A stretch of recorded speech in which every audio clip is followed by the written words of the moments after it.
kumuha ito yung maglagay sa ito. Ay, masungit tong tubo. Hi guys, nagigising lang natin. Ngayon ay tinatamad ako. Dito ako sa week na parang may moment talaga akong ganito na ayokong mag-vlog, ayokong mag-edit. Ito yung talagang pinaka-problema ko, yung pagiging consistent sa lahat. Ito siya. Ay, ato. Kagigising lang namin dalawa. Ay, sungit mo naman, taba. Ang sungit naman ang taba na to. Ba't ang sungit mo? Kiss daddy. Daddy, kiss. Kiss mo naman ako. Papa, love you.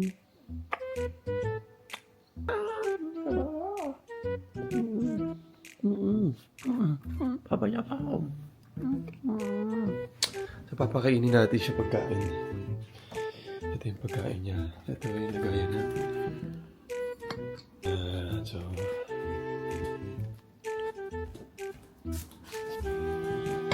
yan, lagay natin dyan.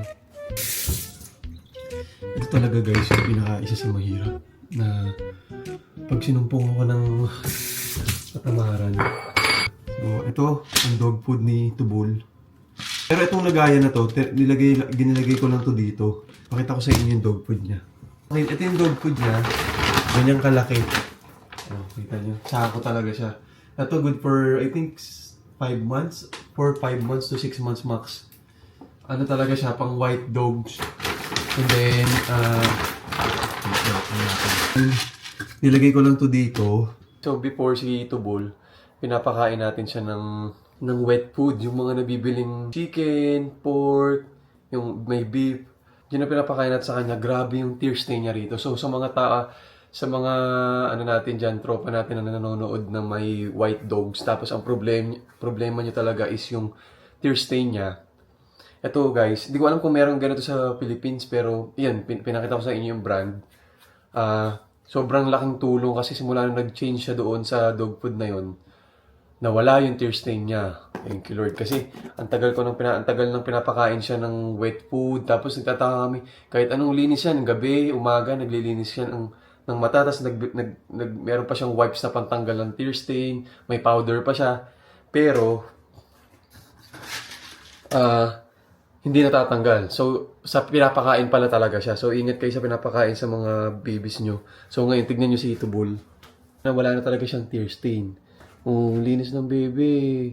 Apo, malinis ang bebe namin. Ayan na, nakatingin na siya sa food niya kasi gutom to lagi. Ayan na po, kahit i-close up niyo pa yan, malinis yung Tubol na yan. Apo, ang bango niya. Kakaligo lang kasi kahapon. Tingnan mo. Bigyan mo. Wow, kakain ng bebe. O, sige na.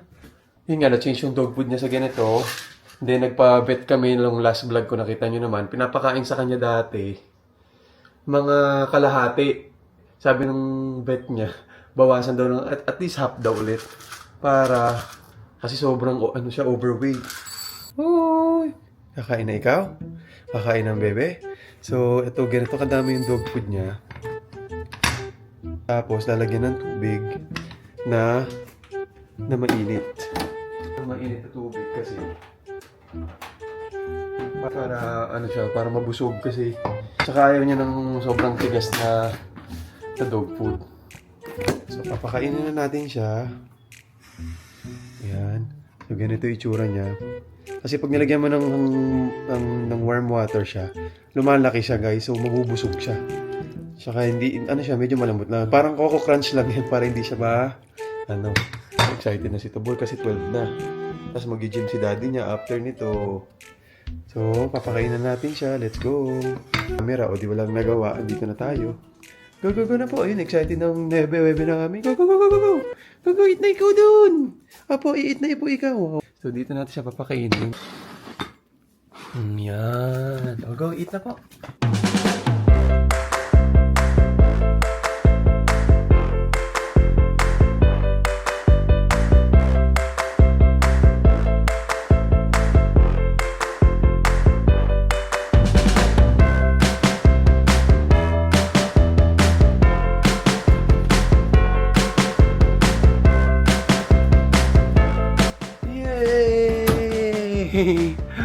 Busog ang Bebe Love Love. Wow, busog ang nabos. Busog ang nabos. Sobrang dami mong nakakain. Tignan nga natin kung finish ang nabos. Wow, finish talaga. Busog na busog ang Bebe. Tapos na ikaw, finish na. Finish na ikaw. Finish mo na ang busog ng Bebe. Ano po gusto na Bebe? Ako. Ang mangyayari dito niyan guys, kakain yan, maghaharot-harot ng konti pero pupo yan. Kaya siya tinawag na tubol kasi ang laki ng tubol niya. Sa mga nagtatanong, alam ko kung tubol is about sa pupo. So, lambing ko sa kanya yun kasi ang pupo nga niya napakalaki kaya tubol. Kung bibisa tayo ng pang-gym, iwas tamad kasi ihiga na naman ako dyan tapos phone na naman ako. Uubos yung oras natin sa ganun kasi ganun yan guys eh. Pag ina-atake ako ng kalaban, ng anxiety. So, magpang-gym na tayo, suot. Tapos, kakain na tayo ng egg. Tayo mag-lunch after gym. Ayan na siya, ready na siya guys.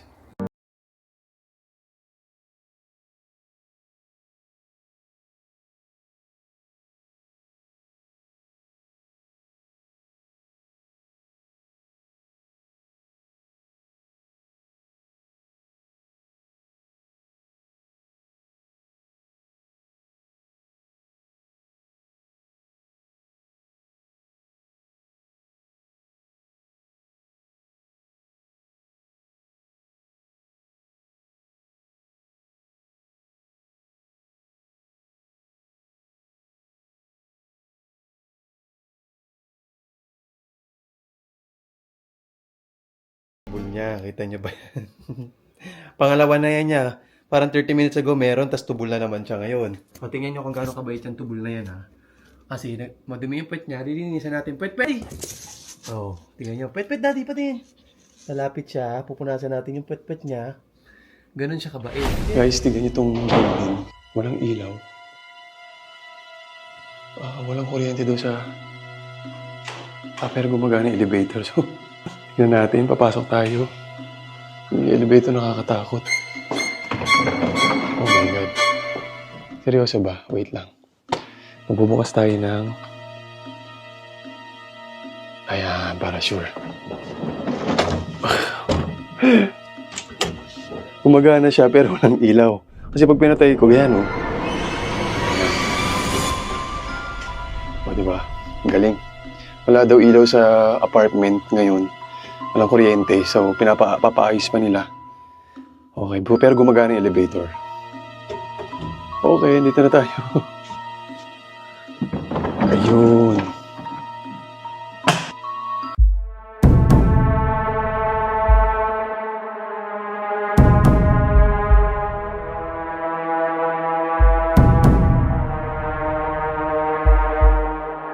Kasi pag pinatay ko, yan oh.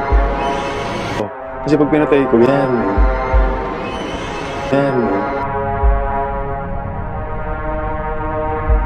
Of course.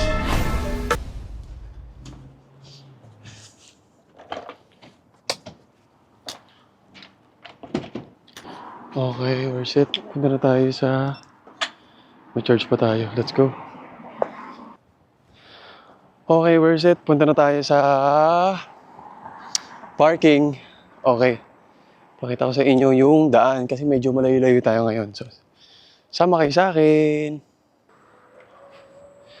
Nakalimutan ko kasi kanina guys. Ang layo pala ng parking natin kagabi.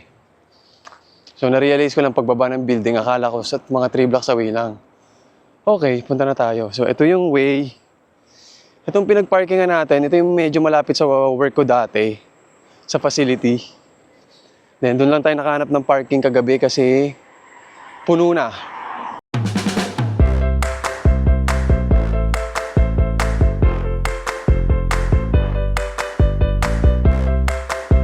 Alam nyo, plano ko pa namang maligo sana sa ulan kasi namimiss ko yung mga moment before na naliligo tayo sa ulan kapag, alam mo yun, mga bata naglalaro sa putikan. So, gusto ko siyang gawin dito sa LA. Yun nga lang ang medyo kakaiba. Kasi for sure malamig yung ulan dito. Pero okay lang. Gusto ko sana siyang ma-experience. Maligo sa ulan and then ko-content ko. Then let's see kung ano yung mararamdaman natin, kung same ba nung pagligo natin sa Philippines. Kaya lang, tingnan natin kung magagawa natin kasi ano nga siya, gabi, today uulan gabi. Pero bukas may chance na baka magmulan bukas ng tanghali. So magsisimba lang tayo bukas and then kung uulan, maliligo tayo. And then isasama ko kayo, okay? So dito na tayo sa...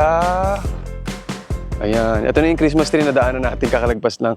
So tatawid tayo. So malayo-layo kasi itong pinagparkan ko. Dahil, ayun nga, wala nga tayong parking kagabi.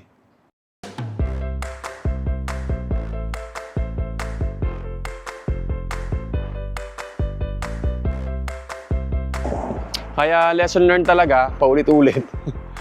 Pag kumuha tayo ng apartment next time, di ba? Dapat talaga may parking.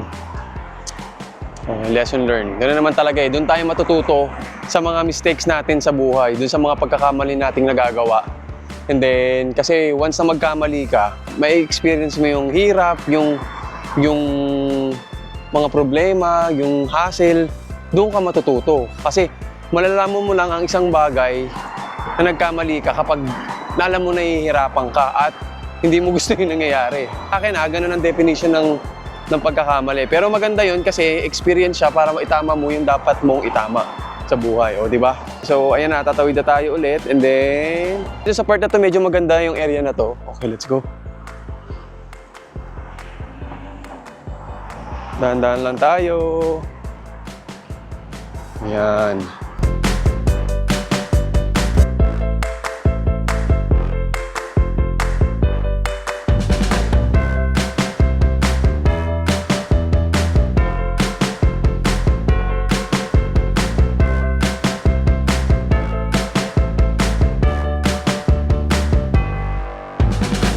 Diba?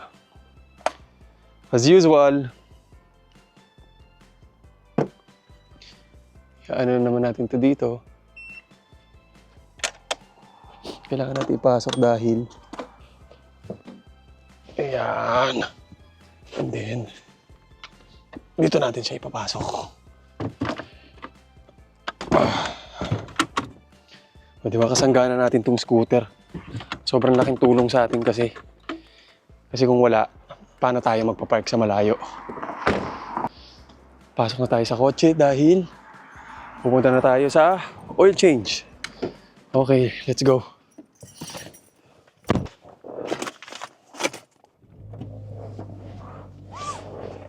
Oil change. Simula nung kinuha ko tong kotse, ano siya parang kailan ba, April? Naka 10 months na rin ako sa paggamit ng kotse na to. And so far, hindi ko naman siya laging ginagamit sa kotse simula nung nagtrabaho ko sa jewelry. Kaya hindi ganun kataas yung mileage na ano. And then, nung nagtrabaho ko dito sa facility, malapit nga lang, lagi ako naka-scooter kasi pinapark ko na to dun sa may facility. So, this is the right time na kailangan natin siyang i-pa-maintenance kasi nag-aas na siya. Pagod na din daw yung oil niya. Okay, 19 minutes. Late tayo ng mga... My God. Okay, easy. Thank you, Lord. Guide me. Amen. Sa Pilipinas din naman, ang kotse doon, mini-maintenance din siya every... Tuwing kailan ba pinapa-maintenance ang kotse ko doon? Hindi ko na maalala. Parang every ano din. 6 months. Okay guys, nandito na tayo. Malapit na tayo. 2 minutes? 1 minute na lang. Ito na. Dito na tayo sa Pep Boys Change Oil. Let's go.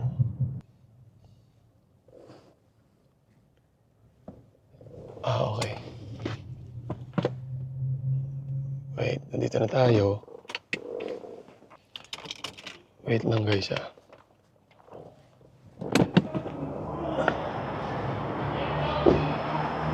Hi. I have an appointment at 2 p.m. today. For what kind of service?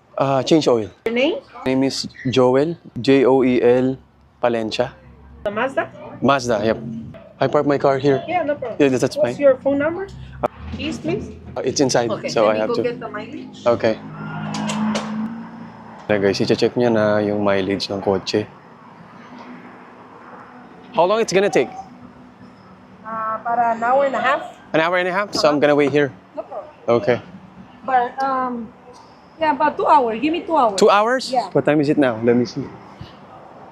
2, 3, 4. Oh, it's fine. It could be- Do you have waiting here? Waiting area Yeah, here? we have it in. Okay. 2 hours, guys, gagawin yung kotse. Okay lang yan. Including changing the oil filter. We checking the brakes for free. We don't charge for that. Okay. We only charge for the tire rotation and the oil change. Okay. Do you need this one? Or like No, this you is show it to me at the end. Okay. when you pay. Okay, okay. Everything will be $104.99. Including the rotating? Everything. 104? 99 And you're gonna less this? No. minus. 80 something? Let's do that. Thank you. Thank you. I supposed to have my schedule yesterday, but I got busy, so good thing you're not busy today. Kinda. We are busy, but the car is getting out. You know? Oh, yeah. And then you have a lot of we have stuff, a lot of so mechanics. exactly. $84, nakasave tayo ng 20 kasi meron tayong discount na nakuha sa online. This one. $20 off coupon. Yeah. Pirma na natin. 2 hours, mag-iintay tayo, so good luck sa atin. So matatapos to ng mga 3, 4. Here and here. Okay. Okay. Go Thank ahead and you. have a seat. Once we finish, I'll let you know. Okay. Thank you. Thank you.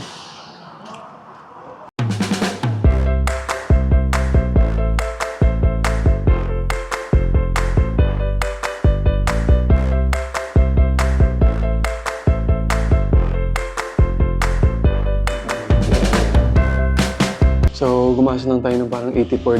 Babayaran natin siya after nilang magawa. Okay guys, pupunta muna tayo dito sa McDo. May nakita ako.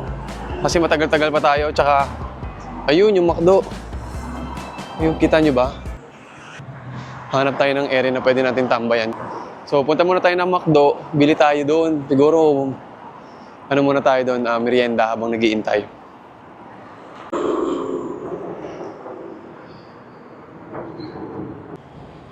Hindi ko alam kung tatawid tayo dito. Ayan, para makatawid tayo dun. Hindi natin hawakan kasi. Go. Ayan o, AutoZone, tas McDonald's. Kain tayo ng Pem fries. Hahaha. Bango. Umaling nga sa yung French fries. It's a good idea. Baka mag-round tayo. Do we have... Dito automatic ang ano dito eh. Ang ordering. Parang kagaya sa tingnan mo ito ako. Skip login. And add to Oreo order. Ano tayo? Ayan. Hot fudge tayo, hot fudge. Ito. O, diba? 1. Add to your order. View my order. So maybe next time. Ayan. Ito nyo. Okay. Order mo lang siya. Okay na agad siya. Sige. Ay, hindi. 103. Okay. Then proceed to front of counter to prepay payment. I already put my order there. 1 fries and then 1 hot fudge. Yeah, that's it. That'll be 8 exact. I'm gonna pay cash. Can I also have water? Okay, 821. Nakuha na natin to. Ito yung ano natin. Yung number natin. And then this one. 127, 127. 28. 128, Yeah. 118, 118.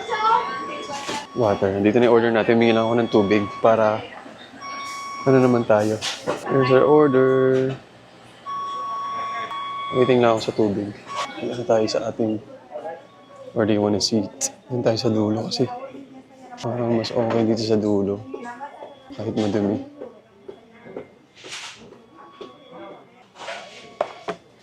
Let's go, kain tayo. Water muna tayo.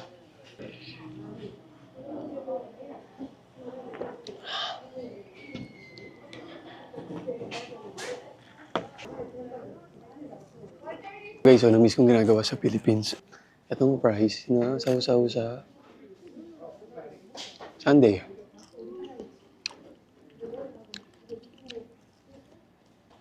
Anong oras na ba? 3:20. Siguro parang matatapos pa ata yung mga 5 pa.